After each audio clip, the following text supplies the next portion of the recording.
জাকাত ফরজ হওয়ার মোট 5টি শর্ত আছে। এ পর্যায়ে আমরা জাকাত ফরজ হওয়ার সে 5টি শর্ত নিয়ে আলোচনা করবো ইনশাআল্লাহ। জাকাত ফরজ হওয়ার প্রথম শর্ত হচ্ছে নিসাব, অর্থাৎ একটা সুনির্ধারিত পরিমাণ আছে যে এই অ্যামাউন্ট, একটা শারিয়া কর্তৃক নির্ধারিত স্ট্যান্ডার্ড আছে, এই স্ট্যান্ডার্ড পরিমাণ সম্পদের মালিক হলে তবে আপনার উপর জাকাত ফরজ, এর নিচে যদি হয় তাহলে আপনার উপর জাকাত ফরজ না। এগুলো নিয়ে আমরা বিস্তারিত কথা সামনে বলছি। তাহলে প্রথম শর্ত হচ্ছে নিসাব পরিমাণ সম্পদের মালিক হওয়া।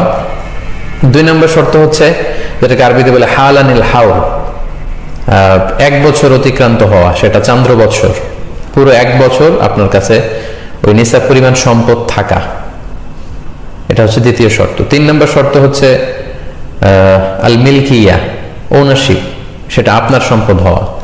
4 নম্বর শর্ত হচ্ছে আজিয়াদা, ওই সম্পদটা আপনার প্রয়োজনীয় সব কিছুর অতিরিক্ত হওয়া। 5 নম্বর শর্ত হচ্ছে আদামুদ্দুয়ুন, মানে আপনার খুব বেশি পরিমাণে ঋণ না থাকা, যে পরিমাণে সম্পদ তার চেয়ে বেশি যদি ঋণ থাকে তাহলে তো আগে ঋণ দিতে হবে, জাকাত দেওয়া লাগবে না। এই মোটামুটি জাকাত ফরজ হওয়ার এই 5টি শর্ত। তো এই 5টি শর্ত সম্পর্কে আমাদের বিস্তারিত শুনতে হবে। যদি বিস্তরভাবে আমরা না জানি তাহলে আমরা বুঝতে পারবো না যে কোন প্রেক্ষাপটে আমাদেরকে কিভাবে জাকাত আদায় করতে হবে। তাহলে জাকাত ফরজ হওয়ার 5টি শর্তের প্রথম শর্ত হচ্ছে নিসাব পরিমাণ সম্পদের মালিক হওয়া। আমরা তাহলে প্রথম শর্তটি দিয়ে শুরু করি। আমরা বলেছি যে নিসাব মানে হচ্ছে এমন একটা স্ট্যান্ডার্ড, এমন একটা শরীয়ত কর্তৃক নির্ধারিত স্ট্যান্ডার্ডাইজেশন করা হয়েছে যে এই পরিমাণ সম্পদ যদি কারো কাছে থাকে তার মানে বোঝা গেল সে নিসাব পরিমাণ সম্পদের মালিক হয়েছে, এটাকে বলা হয় নিসাব। তো নিসাবের ক্ষেত্রে 2টি জিনিস দিয়ে শরিয়া আল ইসলামিয়া নিসাবকে নির্ধারিত করেছে। একটি হচ্ছে স্বর্ণ আর একটি হচ্ছে রৌপ্য, গোল্ড অ্যান্ড সিলভার। যেহেতু একটা সময়ে গোল্ড এবং সিলভার দিয়ে সবকিছু কেনা বেচা হতো এবং তখনকার সময় কারেন্সি বা মুদ্রা বলতে স্বর্ণের মুদ্রা, রূপার মুদ্রাই ছিল, দিনার দিরহাম। পরবর্তীতে এখন আমরা যে পেপার মানি ইউজ করি, কাগজের ক্যাশ বা টাকা, এটা আবিষ্কৃত হয়েছে, কিন্তু বেসিকলি কারেন্সি ছিল আগে গোল্ড এবং সিলভার। তাই এটা দিয়েই আল্লাহ রাসূল সাল্লাল্লাহু আলাইহি সাল্লাম জাকাতের নিসাব নির্ধারণ করেছেন। তো স্বর্ণের ক্ষেত্রে নিসাব হচ্ছে, আমরা কম বেশি সবাই এটা জানি যে 7.5 তোলা স্বর্ণ যদি আমাদের থাকে তাহলে তিনি নিসাব পরিমাণ সম্পদের মালিক হলেন। আর রূপা দিয়ে যে স্ট্যান্ডার্ড ফিট করা হয়েছে সেটা হচ্ছে 52.5 তোলা রূপা। তোলা আর ভরি এটা একই জিনিস, তাহলে 7.5 তোলা বা 7.5 ভরি স্বর্ণ আর 52.5 তোলা বা 52.5 ভরি রূপা। ইন্টারন্যাশনালি এটাকে গ্রাম দিয়ে যদি আমরা কনভার্ট করি তাহলে স্বর্ণের ক্ষেত্রে 85 গ্রাম স্বর্ণ আর রৌপ্যের ক্ষেত্রে 595 গ্রাম রূপা।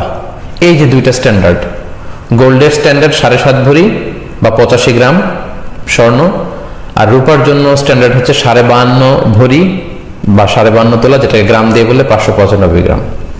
এই যে 2টা স্ট্যান্ডার্ড, এটা যদি কেউ মিট করে তাহলে তার নিসাব পরিমাণ সম্পদ আছে বলে এটাকে কনসিডার করা হবে। কিংবা এর সমপরিমাণ টাকা, 7.5 তোলা স্বর্ণ কিংবা 52.5 তোলা রূপা কিংবা এর সমপরিমাণ ক্যাশ টাকাও যদি আপনার কাছে থাকে তাহলে আপনি এই যে থ্রেশহোল্ড যেটাকে বলে স্ট্যান্ডার্ড অ্যামাউন্ট, এটা আপনি মিট করেছেন বা টাচ করেছেন এবং আপনি নিসাব পরিমাণ সম্পদের মালিক হয়েছেন বলে কনসিডার করা হবে। এখন এখানে সমস্যা যেটা, সেটা হচ্ছে আমরা সবাই জানি যে সিলভারের দাম কম কিন্তু গোল্ডের দাম অনেক বেশি। তা এখন গোল্ড দিয়ে যদি আমরা নিসাব ধরি তাহলে অনেক বেশি টাকা থাকা লাগে, তাহলে জাকাত ফরজ হয়। আর রূপার নিসাব যদি ধরি তাহলে খুব অল্প টাকা থাকলেই জাকাত ফরজ হয়ে যায়। এখন আমরা কি করব? কারণ আমরা যদি গোল্ড দিয়ে নিসাব ধরি তাহলে দেখা যাচ্ছে যে 7.5 তোলা স্বর্ণের দাম প্রায় বাংলাদেশি টাকায় হিসাব করলে, যদিও স্বর্ণের মধ্যে অনেক ক্যাটাগরি আছে, আমরা যদি 22 ক্যারেটের স্বর্ণের কথা বলি অনেক দাম, 18 ক্যারেট হিসাব করলে আরো কম। তো দেখা যাচ্ছে যে 18 ক্যারেটের এটাও যদি ধরি তাহলে 3.5 লক্ষ টাকা ক্রস করবে। আজকে একটা হিসাবে দেখলাম যে আমি প্রায় 3,70,000 টাকা। তাহলে মোর দেন 3.5 লক্ষ টাকা যদি কারো কাছে থাকে তাহলে তার নিসাব পরিমাণ সম্পদ আছে বলে কনসিডার করা হবে যদি গোল্ডেরটা ধরি। কিন্তু তার বিপরীতে রূপার নিসাব যদি আমরা কনসিডার করি সেক্ষেত্রে 52.5 তোলা রূপার দাম বা 595 গ্রাম রূপার দাম আসতেছে সর্বোচ্চ 50-52 টাকা। 1 ভরি বা 1 তোলা রূপার দাম যদি 1000 টাকা করে আমরা ধরি, এরকমই শুনলাম দামটা, তাহলে ম্যাক্সিমাম এটা 50,000-52,000 টাকা আসতেছে। তো কোথায় 50,000 আর কোথায় 3.5 লক্ষ, 7 গুণ বেশি ডিফারেন্স। তো এক্ষেত্রে আমরা কি করব? এই ক্ষেত্রে দুইটা মতামতই আছে। গোল্ডের মেজারমেন্টও ধরা যেতে পারে, যেহেতু এটা শরিয়াতে নির্ধারিত প্রেসক্রাইব করা হয়েছে, আবার রূপার সিলভারের এটাও ধরা যেতে পারে। এখন আমরা কোনটা ধরবো? আমরা এই ব্যাপারে ছোট্ট একটা অ্যানালাইসিস শুনলে আমরা বুঝতে পারবো যে আসলে কোনটা ধরা উচিত। এক্ষেত্রে দুইটা মত। কেউ কেউ বলেন গোল্ড ইজ স্ট্যান্ডার্ড, গোল্ডটাই ধরতে হবে। কেন ধরতে হবে? তার কারণ হচ্ছে আল্লাহ রাসূল সাল্লাল্লাহু আলাইহি ওয়াসাল্লামের সময় যখন গোল্ড আর সিলভার দিয়ে, সোনার রূপা দিয়ে যাকাতের নিসাব নির্ধারণ করা হয়েছিল, তখন দুইটার মূল্যমান সমান ছিল। অর্থাৎ 7.5 তোলা স্বর্ণের বিনিময়ে 52.5 তোলা রূপা পাওয়া যেত, অনেকটা এরকম কাছাকাছি ছিল। অথবা 52.5 তোলা রূপা বিক্রি করলে 7.5 তোলা স্বর্ণ পাওয়া যেত। তার মানে এটা একটা সোশ্যাল স্ট্যান্ডার্ড তখন এরকম ছিল যে এই পরিমাণ গোল্ড থাক বা সিলভার থাক, স্বর্ণ থাক বা রূপা থাক, এই পরিমাণ হতে হবে, এবং এটা থাকলে একজন ব্যক্তির উপর যাকাত ফরজ হবে। কিন্তু পরবর্তীতে দেখা গেল যে লোকজন সিলভার খুব একটা ইউজ করছে না, গোল্ড ইউজ করছে, ফলে সিলভারের দাম কমতে লাগলো, কিন্তু স্বর্ণের দাম কমেনি। তার মানে রাসূল সাল্লাল্লাহু আলাইহি ওয়াসাল্লাম যে স্ট্যান্ডার্ড ঠিক করে দিয়েছিলেন ওইটা এখনো পর্যন্ত বজায় থাকে গোল্ডের মধ্যে, সিলভারে সেটা বজায় থাকে না, যেহেতু সিলভারে ফল করেছে। এই জন্য ওনারা বলেন যে গোল্ড ইজ স্ট্যান্ডার্ড। আচ্ছা, 2 নাম্বার তারা যে যুক্তি দাঁড় করায় সেটা হচ্ছে যাকাতের ক্ষেত্রে বলা হয়েছে তুখযু মিন আগনিয়াইহিম, যাকাত ধনীদের থেকে নেওয়া হবে, ওয়া তুরাদ্দু আলা ফুকারাইহিম, আর গরিবদের মধ্যে বন্টন করা হবে। তো রূপার নেসাব যদি ধরা হয় তাহলে এমন অনেক লোককে যাকাত দিতে হবে যারা আসলে ধনী না, তাদেরকে আমরা ধনী বলি না। অর্থাৎ 50,000 টাকা আসলে এখন অনেকের কাছেই থাকে। একজন ঝালমুড়িওয়ালা, তারও এখানে সেখানে হিসাব করলে 50,000 টাকা তার কাছে আছে। রিক্সা চালায়, তার কাছেও হয়তো থাকতে পারে। অনেক ছেলেরা টিউশনি করে ঢাকায় বিভিন্ন জায়গায় মেসে থেকে যারা চলে, তাদের অ্যাকাউন্টে এবং তাদের কাছে 50,000 থাকে, এবং কারো কাছে 50,000 টাকা পরিমাণ যদি থাকে, তাহলে সাধারণত আমাদের সোসাইটিতে তাদেরকে আমরা ধনী বলি না। এজন্য ওনারা বলেন যে এটা আসলে লজিক্যাল না, বরং গোল্ডের মেজারমেন্টটা এটা লজিক্যাল। তাদের 3 নম্বর কথা হচ্ছে যে গোল্ডের দাম কিন্তু স্টেবল, বাড়ে কমে খুব সামান্য, রূপার মতো এত ফল করে না। তো ওইটা স্টেবল ঠিকই আছে।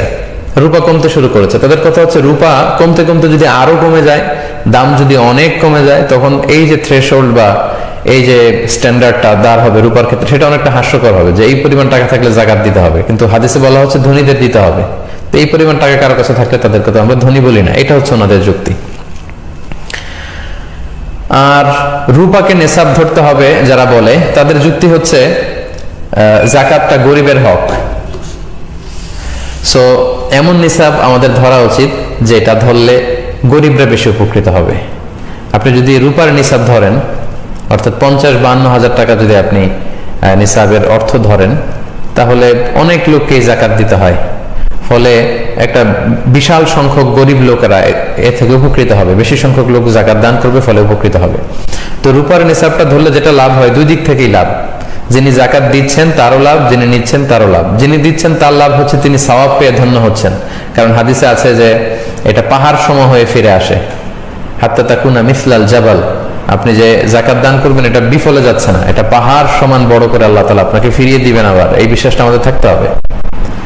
আর যিনি নিচ্ছেন, গ্রহীতা, তিনি উপকৃত হচ্ছেন আর্থিকভাবে।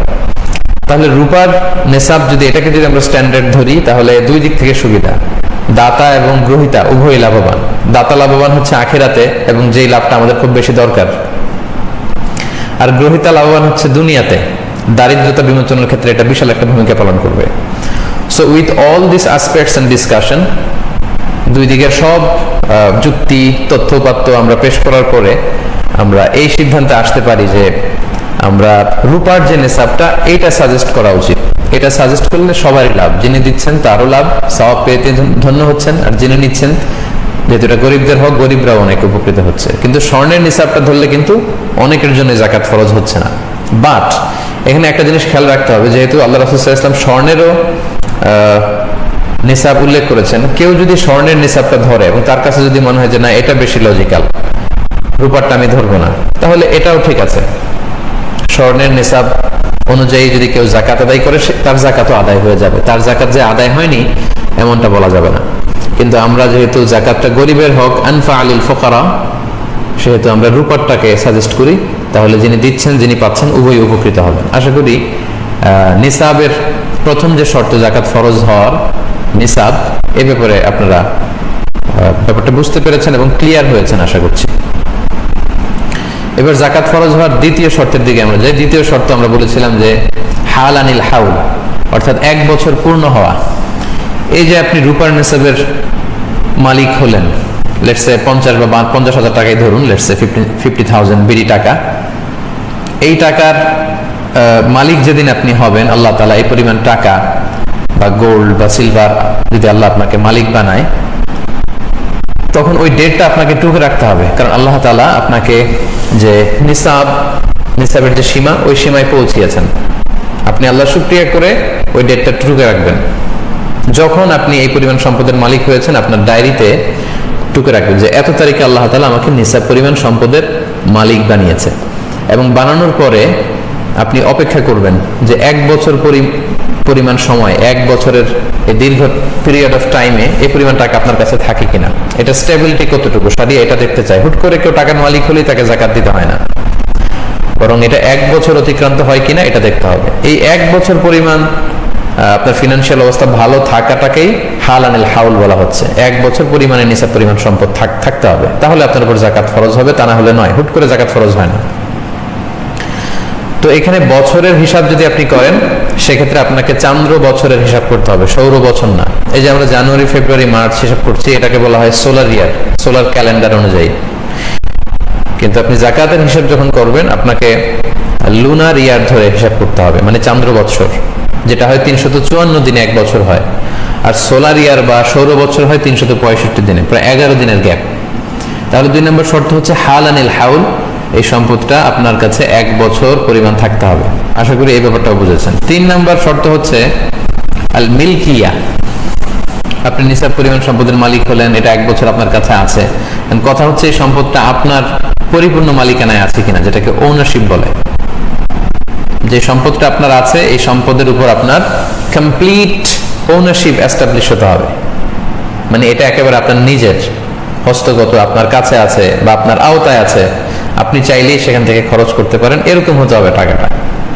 এখানে যদি এমন হয় যে আপনার কাছে আমানতের টাকা আছে, কেউ আপনার কাছে 5 লক্ষ টাকা আমানত রেখেছিল, ওই আরেকজনের আমানতের টাকা থেকে কিন্তু আপনি আবার জাকাত দিয়ে দিতে পারবেন না, কারণ এই টাকাটা আপনার না। যিনি আপনার কাছে আমানত রেখেছিল, এটা তার টাকা, সো অন্যের আমানতের টাকা আপনি জাকাত দিতে পারবেন না। তাহলে 3 নম্বর শর্ত আমরা বুঝতে পারলাম যে ওনারশিপ থাকতে হবে, এটার মালিক আপনার হতে হবে। 4 নম্বর শর্ত হচ্ছে, আরবিতে এটাকে বলে আজিয়াদা, মানে অতিরিক্ত হওয়া। আপনার প্রয়োজনাতিরিক্ত হতে হবে এই সম্পদটা, আপনার কাজে লাগছে না, অলস পড়ে আছে, অতিরিক্ত টাকা, উদ্বৃত্ত টাকা। দেখেন ইসলামী শরিয়া কত সুন্দর ভারসাম্যপূর্ণ বিধান আমাদের জন্য ফিক্স করেছে।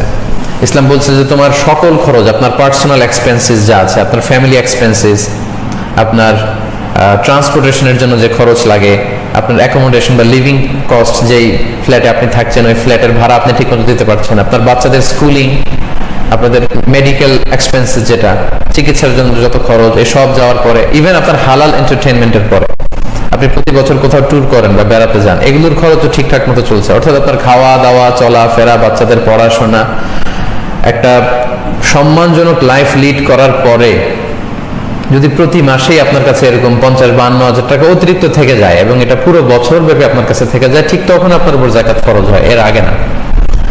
অর্থাৎ আপনার নিত্য প্রয়োজনীয় সবকিছু খুব স্মুথলি, আপনার life leading system is very smooth, খুব স্মুথলি আপনি সবকিছু করছেন, আপনার কোনো সমস্যা হচ্ছে না, সব চাহিদা আপনি ফুলফিল করতে পারছেন। তারপরেও কিছু টাকা, নিসাব পরিমাণ টাকা যদি আপনার কাছে থেকে যায়, ঠিক তখনই শরিয়া আপনার উপর যাকাতকে ওয়াজিব করে, তার আগে নয়। তাহলে 4 নম্বর শর্ত আমরা জানলাম যে এটা আপনার অতিরিক্ত, কাজে লাগছে না, অলস টাকা, উদ্বৃত্ত টাকা পড়ে আছে, ওইটার উপর যাকাত ফরজ। আপনার প্রয়োজনীয় টাকা থেকে যাকাত দিতে বলা হয়নি। তাহলে 4টা শর্ত আমরা জানলাম। এবার যাকাত ফরজ হওয়ার সর্বশেষ শর্ত হচ্ছে আদামুদ্দুয়ুন, ঋণ না থাকা। আপনার কাছে টাকা আছে ঠিকই, কিন্তু ঋণও আছে বিশাল পরিমাণ। যে পরিমাণে টাকা আছে তার চেয়ে যদি বেশি ঋণ থাকে, তাহলে আপনি যাকাত দিবেন না, আগে ঋণ দিবেন। তো এই পরিমাণ ঋণ থাকলে আপনার উপর যাকাত কিন্তু ফরজ হয় না। ঋণের ক্ষেত্রে কয়েকটি বিষয় খুব ভালো করে আমাদেরকে বুঝে নিতে হবে। ঋণের কিছু ধরন আছে, কিছু ক্লাসিফিকেশন আছে। এক ধরনের ঋণ হচ্ছে যেটা আমাকে একবারে পরিশোধ করে দিতে হবে। আপনি যেদিন জাকাত হিসেব করবেন ওই দিন এই ঋণটা আপনি আপনার মূল অ্যাসেট থেকে বাদ দিতে পারবেন। যেমন ধরুন, আপনি জরুরি একটা কাজে আপনার বন্ধুর কাছ থেকে 1 লক্ষ টাকা নিয়েছিলেন এবং বলেছিলেন যে 2-3 মাস পরে আপনি তাকে ফেরত দেবেন। তো আজকে আপনার জাকাতের হিসাব করার ডেট, তো 2-1 মাসের মধ্যেই আপনাকে ওই 1 লক্ষ টাকা আপনার বন্ধুকে ফেরত দিয়ে দিতে হবে। তখন আপনি আপনার মূল অ্যাসেট থেকে এই ঋণের টাকাটা বাদ দিতে পারবেন, যেটা আপনাকে একবারে পরিশোধ করতে হয়। আচ্ছা, এটা বোঝা গেল। এবার আসি, কিছু ঋণ আছে একবারে পরিশোধ করতে হয় না, কিস্তিতে পরিশোধ করতে হয়, যেটাকে ইনস্টলমেন্টে যে ডেটটা আমরা দিয়ে থাকি। এরকম অনেক সময় হয় যে আমি কিস্তিতে গাড়ি কিনলাম, 10 বছরের কিস্তি, প্রতি বছর আমাকে এত এত টাকা দিয়ে দিতে হবে। সেক্ষেত্রে আপনার পুরো ঋণের টাকা কিন্তু আপনি বাদ দিতে পারবেন না, কারণ বাংলাদেশে এরকম অনেক সিআইপি আছে, অনেক বড় বড় ব্যবসায়ী আছে যারা হাজার হাজার কোটি টাকা ব্যাংক থেকে ঋণ নিয়ে থাকে। তারা যদি জাকাত হিসাব করার সময় বলে যে আমার তো ঋণ আছে, আমি জাকাত দেব না, তাহলে তো উনি আর জাকাত দিবে কি? উনারই আরো জাকাত দেওয়া লাগবে, কারণ ঋণগ্রস্ত ব্যক্তিকে তো জাকাতের টাকা দিয়ে হেল্প করা যায়।